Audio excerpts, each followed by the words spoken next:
سلام عرض میکنم به همه عزیزانی که از راه‌های دور و نزدیک امروز تشریف آوردید.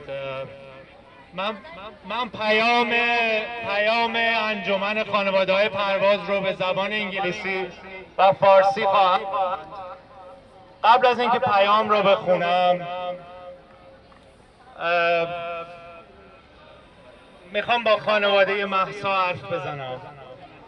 میدونین که اتفاقات زیادی در ایران داره میفته و خیلی وقتها خانواده قربانی در سکوت رنج میکشن و ممکنه صداشون شنیده نشه. مادر مهسا، برادرش اشکان، پدرش امجد. من با پدرش حرف میزنم. امجد امینی عزیز، تو دخترتو در خاک گذاشتی، منم گذاشتم، همسرم رو هم گذاشتم، ولی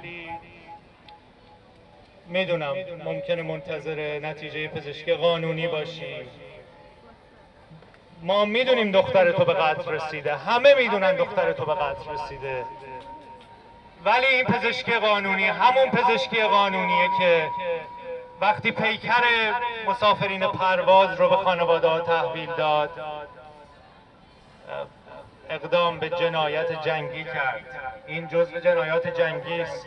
در خارج از کشور تحقیقاتی شد و چند تا از پیکرها بررسی شد و متاسفانه تطابقی نداشتند. کاری که باید به سادگی انجام میشد. این پزشکی قانونی برای خانواده امینی عدالت نخواهد آورد. دادستانی جمهوری اسلامی خانواده امینی عدالت نخواهد آورد. امجد عزیز، میدونم روزای بسیار سختی رو داری میگذرونی، میدونم تحت فشار هستی، میدونم خیلی ها میخوام باهات صحبت بکنن. این رنج ما تا آخر زندگی ادامه خواهد داشت، ولی به مردم امید بدیم. به مردم امید بدیم که تغییر رو ایجاد بکنن. به مردم امید بدیم که رنج ما بعد از آزادی ایرانه. اول ایران باید آزاد بشه و بعد با هم میشینیم و گریه میکنیم.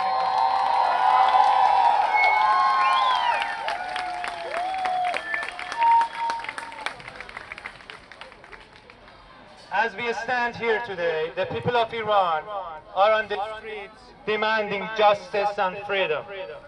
As we stand here today, peaceful protesters are being shot at indiscriminately. And as we stand here today, Ebrahim Raisi called himself the President of Iran, stood before the world at the Assembly of Nations to deliver his message. The message of lies, deceit, crimes against humanity and oppression. This building was erected after the Second World War to house an organization for peace and justice in the world.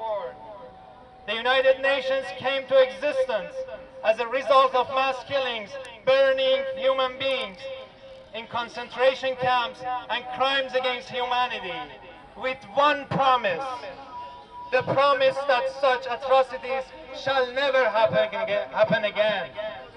But today, this very organization is hosting a mass murder to speak behind the podium from which the victims of terrorism spoke one day. But today, a terrorist delivered his speech with impunity. This marks a dark stain on this organization that has become nothing but an empty shell of itself, contaminated by politics and futile bureaucracy.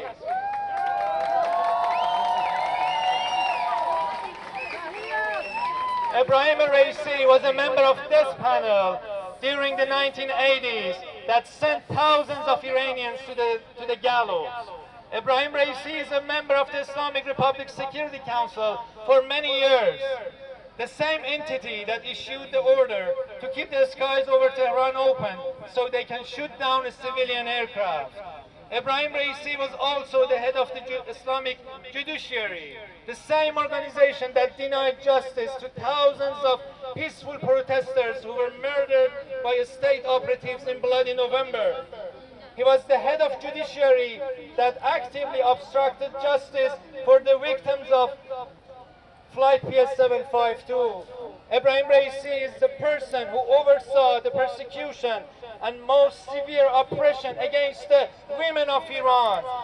Yes, he presided over the apparatus that murdered Mahsa Amini, the latest victim, the latest link in the unending chain of atrocities committed by the Islamic Republic of Iran.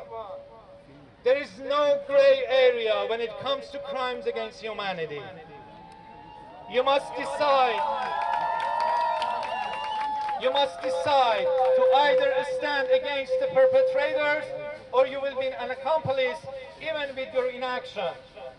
Silence is nothing other than complicity with criminals. The Western countries must open their eyes.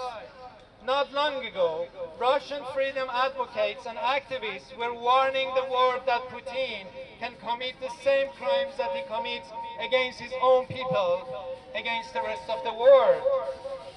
The Western governments turned a blind eye, and now we have an entire country of Ukraine engulfed in murder, mayhem, and war. We have the entire world paying the price for the credulity of their leaders. I call upon you to open your eyes in the name of justice.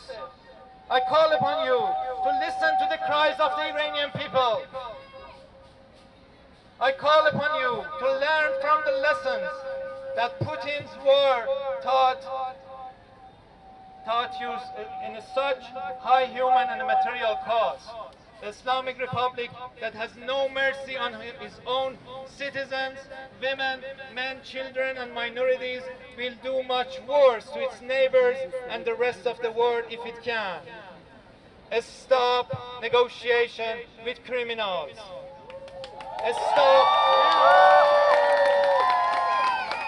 Stop supporting them. The Islamic Republic criminals state will not miraculously transform into a civilized and democratic partner at the negotiation table. The Islamic Republic must be destroyed, and this falls only upon the Iranian people.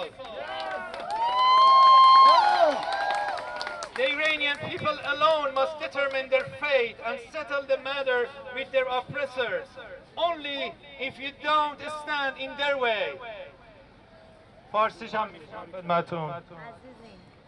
همین امروز که مردم ایران در خیابان‌ها هستند و فریاد آزادی، برابری و دادخواهی سر می‌دهند.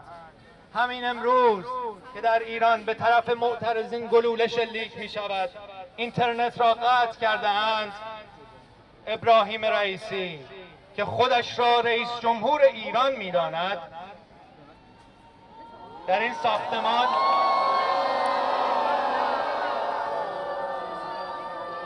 ساختمان پشت میکروفون قرار گرفت تا به مردم دنیا پیام بدهد. این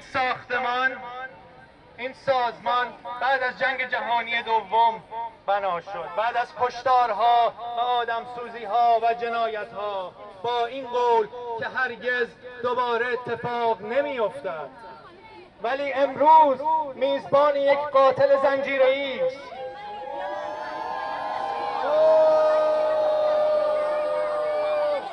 پشت این پودیوم روزی قربانیان تروریسم سخن گفتند، اما امروز در این مکان یک تروریست سخنرانی کرد.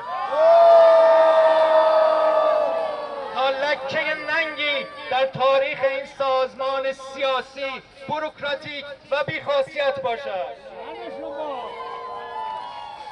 ابراهیم رئیسی عضوی از کمیته مرگ در دهه 60 بوده است که هزاران نفر را به جوخه‌های اعدام فرستاد. ابراهیم رئیسی سالها عضو شورای امنیت ملی بوده است، همان نهادی که در شب 8 ژانویه آسمان ایران را باز گذاشت تا بتوانند به یک هواپیمای مسافربری شلیک کنند. ابراهیم رئیسی رئیس قوه قضاییه بوده است، همان نهادی که عدالت را سد کرد تا قاتلین جوانان آبان همه از عدالت بگریزند تا پرونده پرواز PS 752 به بنبست برسد. ابراهیم رئیسی کسی است که در مدت مسئولیت او زنان ایران تحت شدیدترین ستم‌ها قرار گرفتند و مهسا امینی تازه ترین قربانیان هاست. کمترین جنایت او جنایت جنگی و جنایت علیه بشریت است. در جنایت منطقه خاکستری وجود ندارد.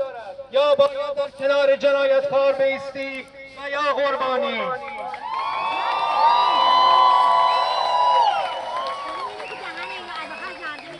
سکوت نشانه همراهی با جنایتکار است. دولت‌های غربی چشمان خود را باز کنند. روزی فعالین روس می‌گفتند اگر پوتین با مردم خود چنین می‌کند با دنیا چه خواهد کرد؟ چشمان خود را بستید و حاصلش را در جنایات جنگی او در اوکراین می‌بینید. چشم خود را باز کنید، صدای مردم ایران را بشنوید. آنها این حکومت آدمکش را نمی‌خواهند. ابراهیم رئیسی رئیس جمهور مردم ایران نیست. از تجربه درس بگیرید. جمهوری اسلامی که مردان، زنان و بچه‌های بیگناه ایرانی را که مردم خودش هستند چنین بیرحمانه می‌کشد، 200 بدتر بر سر شما خواهد آورد. دست از حمایت از جمهوری اسلامی بردارید. دست از مذاکره با جمهوری اسلامی بردارید. جمهوری اسلامی با مذاکره تبدیل به نهادی متمدن و دموکراتیک نخواهد شد. جمهوری اسلامی فقط باید سرنگون شود. جمهوری اسلامی فقط باید سرنگون شود و این تکلیف را مردم به سرانجام میرسانند. این تکلیف را مردم ایران به سرانجام میرسانند اگر شما جلوی راه آنها ایستید. خیلی ممنون.